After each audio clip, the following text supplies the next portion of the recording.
mucho con gente que sabe.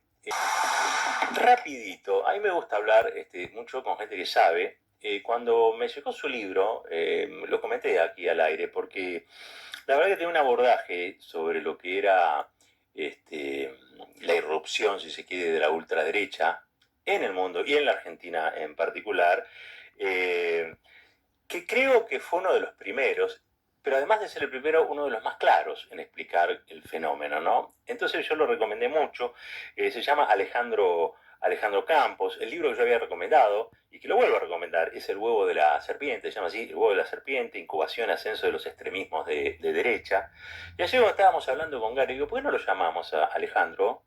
Para charlar puntualmente sobre este ascenso que se ha dado de la ultraderecha en el electorado porteño, pero que a la vez y a la par, digamos, en simultáneo, hay un registro de gente que se desinteresa por la participación electoral.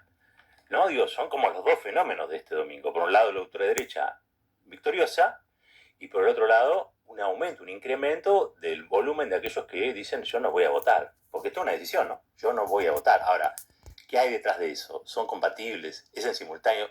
¿Son dos caras de un mismo fenómeno? Se lo vamos a preguntar al politólogo de la Universidad de Buenos Aires, especializado en comunicación, género, sexualidad. Bueno, un capo, tiene un currículum muy vasto, pero él nos va a dar seguramente algunas pistas para entender. Alejandro Campo. Alejandro, muy buen día aquí. Roberto Caballero, Marcos Cittadini y Florencia Ibáñez te saludan desde la Radio de las Madres. ¿Cómo estás? Hola Roberto, ¿cómo estás? Hola Roberto, toda la mesa. Bueno, muchas gracias por tus palabras sobre esto. Un placer hablar con ustedes. Bueno, un poco la pregunta, Alejandro, está expuesta en la mesa, digo, ¿no? Hay un fenómeno, vos lo describiste bien en tu libro, pero ahora aparece otro fenómeno que es el desinterés por la política o la abstención electoral. ¿Son dos caras de una misma moneda? ¿Cómo lo ves vos? ¿O son cosas que no se tocan? Sí, me parece que son dos cosas que están muy ligadas. Bueno, venimos hablando mucho, ¿no? Lamentablemente nos acostumbramos en los últimos años de hablar de discursos de odio, ¿no? Y con mucha razón. Pero hay otro fenómeno del cual hablamos menos, y quizás es natural que hablemos menos de eso porque es menos visible, como que avanza más sigilosamente, que es un poco este fenómeno que traes vos, que es el tema de la apatía y la indiferencia, ¿no? Me parece que como son dos caras en las que se expresan los síntomas de época, y que, bueno, por ser el odio algo mucho más visible, lo palpamos y lo notamos mucho más alevosamente, pero esto pasa un poco desapercibido. Y a veces sucede, como sucedió el domingo pasado, me parece que fue el dato más importante de las elecciones del domingo. Bueno, sucede algo que nos anoticia la magnitud que ha tomado la apatía y el desinterés por una instancia central de la democracia como es un acto electoral, ¿no? A ver, ¿y qué preguntas deberíamos hacernos primero para tratar de entender qué significa o en qué está anclada esa apatía, digamos, ¿no? ¿Qué explica esa apatía? ¿Qué preguntas tenemos que hacernos para entender su razón? Me parece que hay, por un lado, creo que es interesante entender, por ejemplo, remontarnos un poco al 2001 y ver el contraste con cómo se expresaba el descontento en ese momento, ¿no? En el 2001 se expresaba ese descontento como bronca, como un descontento más activo, por una forma, ¿no? Aunque uno vaya y meta en la urna o en el sobre una feta de salame o lo que fuere, uno está expresando ese descontento de una forma activa, ¿no? No es tanto un cuestión, el que se vayan todos, no era que se vaya la democracia, no era que se vaya el sistema político, no era que se vayan estos representantes. Yo creo que este cuestionamiento, esta abstinencia, y de alguna forma cuestiona el sistema político, y me parece que no se puede extender un poco de este espíritu que impone la ultraderecha, ¿no? Un presidente que permanentemente está desacreditando a todas las instituciones, un presidente que dice que es el topo dentro del Estado, que critica el sistema, que ataca el sistema educativo, a las universidades, a las científicas, a todo el entramado cultural de un país. Bueno, de alguna forma no es ajeno o no es tan impensable que en ese contexto, bueno, también esté lesionado algo como la instancia electoral de un país, ¿no? Y me parece que también tiene que ver con una... yo he escuchado algunos análisis sobre, bueno, que el peronismo había mantenido, digamos, los votos que suele sacar y tal. Bueno, evidentemente yo creo que en realidad lo arrojan los resultados es que el descontento y el malestar que hay tampoco se está expresando en las opciones opositoras, ni en el peronismo ni en ninguna de las otras. Clave eso, no se expresa hoy ni siquiera en la oposición, es como un malestar transversal, digamos. Sí, yo creo que en la abstención del domingo debiera, porque uno podría leerlo como un cuestionamiento a todo el sistema político, pero creo que sería interesante que interpele más a todas las fuerzas que quieren vitalizar la democracia, ¿no? Me parece que debería interpelar más al peronismo y a las otras fuerzas opositoras, porque evidentemente no se está pudiendo traccionar el descontento, digamos, con un gobierno tirado a la derecha se podría haber esperado que el peronismo aumentara un poco su caudal de votos. Bueno, eso no ocurrió. Y podríamos preguntarnos si la moderación es el medio para reencantar un poco el sistema político. ¿Cómo? ¿La moderación? Creo que podríamos pensar si las opciones electorales y los discursos que tienden a la moderación son un medio para reencantar el sistema político. Digamos, dudo de que esta apatía pueda ser sacudida a través de la moderación, de la tibieza, digamos. Claro. Me parece que es difícil eso, ¿no? Claro. Ahí te pregunto por esto que vos decías de las fuerzas preocupadas por la democracia, porque todo indica que esa insatisfacción democrática que por ahí llevó a Milei al poder es la misma que se está expresando en esta apatía, con lo cual mi pregunta es, ¿hay más peligros que siga ganando la derecha? Quiero decir, en términos de anomia, en términos de que el descontento se exprese por cuestiones que no están vinculadas a lo electoral, democrático o representativo en términos políticos.